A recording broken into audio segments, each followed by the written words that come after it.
Before we get into the video, don't forget to like, comment and subscribe. Now, it's a rare occurrence when a piece of justice is served to a satisfactory level.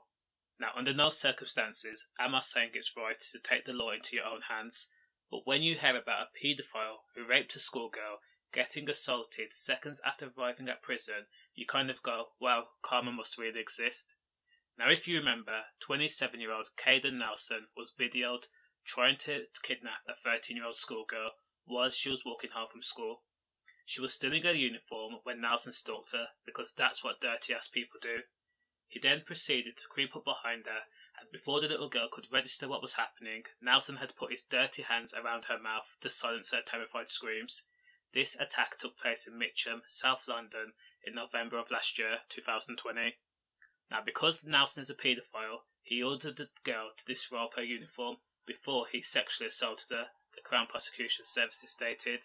By the grace of a higher power, a woman was able to dial 999 when she saw the unusual scene of a guy in a worn-out tracksuit with what looked like Converse trainers walking suggestively with the school kid. His arm was around her waist and he was guiding her.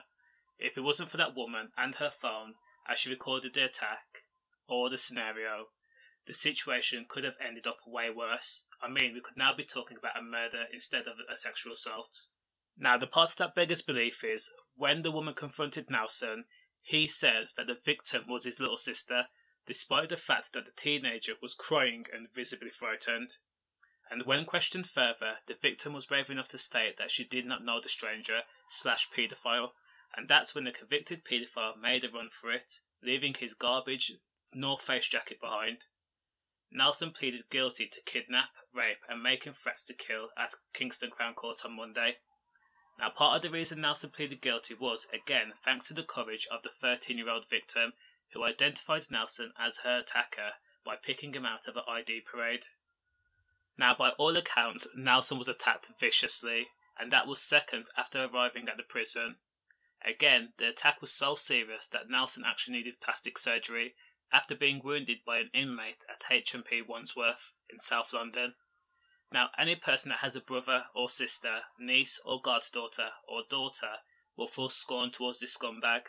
Under no circumstances do you mess with a child.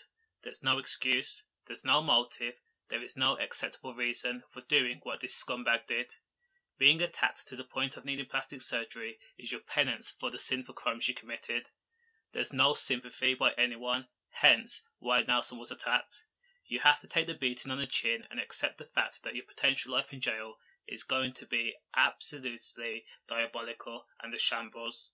I mean, it's probably going to reach a point where Nelson will just wish that he never did what he did in the first place. And the chances are, if he was attacked once, he's going to be attacked again.